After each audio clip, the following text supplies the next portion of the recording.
چلیں جناب آگے بڑھتے ہیں. کل وزیر اعظم عمران خان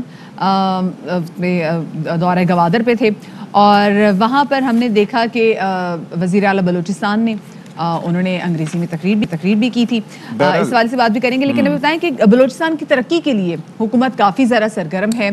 گوادر رپورٹ کو بین الاقوامی طور پہ بھی دنیا سے منسلک کیا جا رہا ہے اور سرمایہ کاروں کے لیے ون ونڈو آپریشن جو ہے وہ شروع کرنے کی تیاری کر. اور اس کے ساتھ ساتھ گوادر فری زون کا افتتاح بھی کر دیا گیا ہے اور تقریب سے وزیر اعظم عمران خان نے خطاب کیا اور انہوں نے کہا کہ پاکستان کا فوکل پوائنٹ گوادر بنے گا, کیونکہ وہاں سے دیکھ لینا کہ گوادر سی پورٹ ہے, پھر اس کے ساتھ آگے چابہار ایران کی سی پورٹ ہے, تو ڈائریکٹ ایکسس ہے دنیا سے, تو یہ بڑی ایک اچھی بات ہے. تو وزیر اعظم صاحب نے کیا گفتگو کی آپ کو پہلے سنواتے ہیں. 730 ارب پاکستان کی تاریخ میں کبھی بھی بلوچستان کو اتنا نہیں ملا.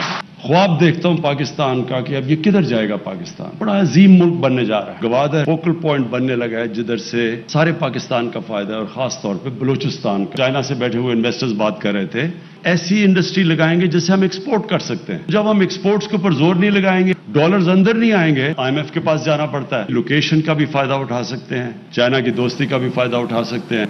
اسی تقریب سے خطاب کرتے ہوئے وزیر اعظم عمران خان نے مزید کہا کہ بدقسمتی سے ماضی میں کسی نے بلوچستان کی ترقی پر توجہ نہیں دی. گوادر میں مقامی عمائدین, طلباء اور کاروباری شخصیات سے خطاب کرتے ہوئے وزیر اعظم کا کہنا تھا کہ بلوچستان میں امن ہوگا تو لوگ سوچیں گے کہ یہ ہمارا بھی پاکستان ہے. سوچ رہا ہوں علیحدگی کی تحریکیں چلانے والوں سے بھی بات کروں. بلوچستان میں امن ہوگا جب بلوچستان کے لوگ یہ سمجھیں گے ہمارا بھی پاکستان ہے. ابھی فکر نہیں ہمیں ہونی چاہیے تھی کہ انسرجنٹس آ گئے. میں ویسے سوچ رہا ہوں ان سے بھی بات کرنے کا. ہو سکتا ہے کہ ان کو پرانے زمانے میں رنجے ہوں اور استعمال بھی ہوں دوسرے ملکوں سے, ہندوستان ان کو استعمال کرے. کوئی پاکستان کا سوچے گا وہ ضرور بلوچستان کا سوچے گا. اپنے ذہن سے نکال لیں ہوگی ڈیولپمنٹ تو یہاں کے لوگوں کو کوئی پوچھے گا نہیں. یہ لوگ ہمیں کہتے ہیں سوئی گیس جب نکلی سارے پاکستان میں گئی, مقامی لوگوں کو تو بہت کم فائدہ ہوا. آگے سے یہ ابھی کبھی نہیں ہوگا. انشور کریں گے کہ مقامی لوگوں کو پوری طرح فائدہ ہو. اور chairman CPEC authority Asim Saleem Bajwa کہتے ہیں کہ نوکریوں کے خواب پورے ہونے جا رہے ہیں. اربوں ڈالرز کی سرمایہ کاری کا نیا سلسلہ شروع ہوگا اور وزیر اعظم کے پیکج سے جنوبی بلوچستان کا احساس محرومی ختم ہوگا. پورٹ کمپلیٹلی آپریشنل ہو. 2200 ایکڑ پر فیز 2 کا سنگ بنیاد رکھ کر تاریخ رقم کرنے جا رہے ہیں. اربوں ڈالر کی سرمایہ کاری, تجارت کا نیا سلسلہ شروع ہوگا. نوکریوں کے خواب پورے ہونے جا رہے ہیں. اس پورٹ کو مکمل فعال ہونے میں آپ کی ذاتی دلچسپی ایک بہت بڑا فیکٹر ہے. اور اسی حوالے سے مزید بات کریں گے. ہمارے ساتھ موجود ہیں وزیر اعظم عمران خان کی اکنامک ایڈوائزری کونسل کے رکن عابد سلیری صاحب. ان کو شامل گفتگو کریں گے. گڈ مارننگ عابد صاحب, بہت شکریہ آپ کا کہ آپ نے باخبر سویرا کو جوائن کیا. یہ کہے گا کہ انشاءاللہ گوادر پاکستان کا فوکل پوائنٹ بننے جا رہا ہے. معاشی اعتبار سے دیکھا جائے تو یہ کتنا اہم ہے؟ جی سب سے پہلے تو یہ دیر آئے درست آئے ہے. اگر ہم دیکھیں تو پچھلے کئی سالوں سے گوادر پورٹ کا انفراسٹرکچر تو بن گیا تھا, لیکن ادروائز وہ پالیسی نگلیکٹ کا شکار تھا. وہ ایک ٹرانسشپمنٹ پورٹ ہے, لیکن اس کی جو ہماری ٹرانسشپمنٹ پالیسی تھی وہ صرف پچھلے سال اپروو ہوئی. اسی طریقے سے اگر آپ دیکھیں تو جو فری زون جس کا کہ کل افتتاح کیا گیا اور ایگریکلچر انڈسٹریل پارک کا, وہاں پہ چائنیز جو گرانٹیز ہیں انہوں نے 2 پاور جنریشن پلانٹس لگانے تھے, جس کے لیے نیپرا نے ابھی تک ٹیرف جو ہے وہ ڈٹرمن نہیں کیا تھا. اسی طرح سے ایسٹرن ایکسپریس ہائی وے پہ کام جو ہے وہ بھی پچھلے سال شروع ہوا تھا. جو فری زون بننے جا رہا ہے اس کے لیے جو ٹیکس مراد تھیں وہ بھی پچھلے سال بجٹ میں دی گئیں. تو اس سے پہلے 7-8 سال یہ ساری چیزیں ہو جانی چاہیے تھی, تاکہ جب گوادر کا انفراسٹرکچر ڈیولپ ہوا تو گوادر پورٹ جو ہے وہ بھی اس کے ساتھ فنکشنل ہونا شروع ہوتا. لیکن جیسا کہ میں نے کہا کہ دیر آئے درست آئے. اب ہمیں دیکھنا یہ ہے کہ اس کی جو جیو اسٹریٹجک امپورٹنس ہے اور اس کی جو جیو فزیکل امپورٹنس ہے اس سے بلوچستان کو کس طرح سے فائدہ پہنچایا جا سکتا ہے. اور بیلٹ اینڈ روڈ انیشیٹو کا جو ایک براڈر کنسیپٹ ہے, جو کہ صرف پاکستان اور چائنا ہی نہیں بلکہ دنیا کے باقی ممالک اور خطوں کو بھی کنیکٹ کرتا ہے, اس کو کیسے آگے لے کے جایا جا سکتا ہے. تو یقیناً جب یہ گوادر پورٹ پوری طرح سے فنکشنل ہوتا ہے, یہاں پہ ایک جو اسپیشل اکنامک زون ہے وہ فنکشنل ہوتا ہے. ایگریکلچر انڈسٹریل پارک جو ہے اس کا بھی کل افتتاح ہوا ہے, ایکسپو سینٹر کا افتتاح ہوا ہے, وہ فنکشنل ہوتے ہیں. اور جیسا کہ کل وزیر اعظم نے اپنی تقریر میں بھی اس کا ذکر کیا کہ اگر افغانستان میں دیر پا امن آتا ہے, جس کی کہ ہم سب دعا کر رہے ہیں, تو پھر پاکستان کو کنیکٹ کرنا وسطی ایشیائی ممالک کے ساتھ, ازبکستان اور تاجکستان کے ساتھ آلریڈی MOUs जो है वो साइन हो चुके हैं। वज़ीर आज़म ने इंदिया दिया है कि वो अनकरीब उज़्बेकिस्तान का दौरा जो है वो कर रहे होंगे। और वस्ती एशियाई रियासतें ये सारी की सारी लैंड लॉक हैं, इनकी कोई अपनी बंदरगाह नहीं, तो इनके लिए ये बहुत एक इम्पोर्टेंट स्टॉप बन जाएगा, कराची भी और गवादर भी, आबिद साहब बिलखुसूस जिसके वो अपनी ट्रेड कर सकते।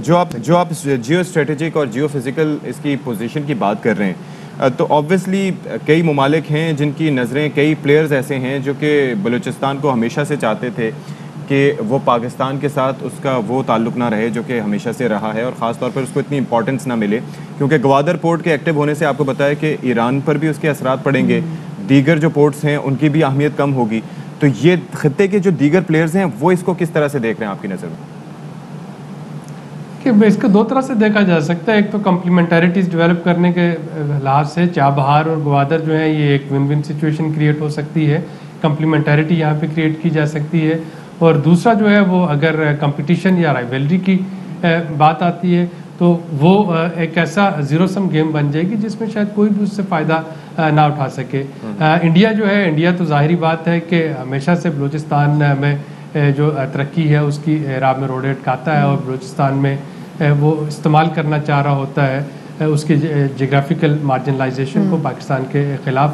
लेकिन ईरान में क़यादत की तब्दीली के बाद मेरा ख्याल है कि चाइना इस वक्त एक कॉमन डिनोमिनेटर बन सकता है। चाइना देखिए अफ़गानिस्तान में रिकन्स्ट्रक्शन में एक मेजर रोल प्ले कर रहा है, चाइना की पाकिस्तान में इन्वेस्टमेंट, चाइना की ईरान में इन्वेस्टमेंट, चाइना की खत्ते के दूसरे ममालिक में इन्वेस्टमेंट, तो ये वो चीज़ें हैं जो कि एक कॉमन डिनोमिनेटर की शक्ल में सामने आ सकती हैं और एक विन विन सिचुएशन जो है वो इससे इमर्ज हो सकती है। हमें अपने कार्ड जो है वो बेहतर तरीके से खेलने हैं, और अगर हम कंपेटिटिव एडवांटेज अपना इस्तेमाल कर सकें तो फिर दूसरे ममालिक जो है वो कुछ भी चाहें। जाहिर है कि हमें तो पॉजिटिव रह के ये देखना है कि हम किस तरीके से एक ब्रिज बन सकते हैं जो सेंट्रल एशियन रियासतें हैं और rest of the world. That's the way to go. बहुत शुक्रिया। आई एम श्योर कि सेंट्रल एशियन जो बाकी रियासतें हमारे जो ताल्लुकात हैं वो भी काफी मजबूत और दूसरा ये कि एक पॉजिटिव हमें एक आउटलुक चाहिए ताकि हम अच्छा सोचें तो अच्छा होगा। अगर हमने पहले से ही जो है वो एक सोचना ये है कि हमने फलाने को नीचा दिखाना है, ये करना है, तो वो जाहिर है कि उसके इम्प्लीकेशंस अलग होते हैं। देन ऑफ कोर्स उसके रिपरकशंस जो है वो बिल्कुल डिफरेंट आएंगे। अच्छा, कल जो तकरीब हुई उसमें जिसमें वज़ीर आज़म इमरान खान साहब मौजूद थे, उसमें वज़ीर आला बलूचिस्तान साहब ने बड़ी अच्छी तकरीर की, लेकिन उन्हें तकरीर की इंग्लिश में, जिसमें वज़ीर आज़म इमरान खान ने उनसे कहा कि अगर आप उर्दू में तकरीर करते तो अच्छा था। उन्होंने कहा कि जी मतलब अंग्रेज़ी तो 90% लोगों को यहाँ पे समझ में नहीं आती, और बाकी यही बात है कि हमारे यहाँ, और इसीलिए मेरे ख्याल से बहुत सारे लोग प्रेशर में आके भी अंग्रेजी बोलने की कोशिश करते हैं। फिर वो मीरा की भी मुझे अंग्रेजी याद आ रही है। जी ऐसे ही है, ऐसे ही है, क्योंकि अंग्रेजी बोलती हैं। वो कहते हैं कि इसका वो असरात अच्छे मुरतब होंगे इम्प्रेस करने के लिए।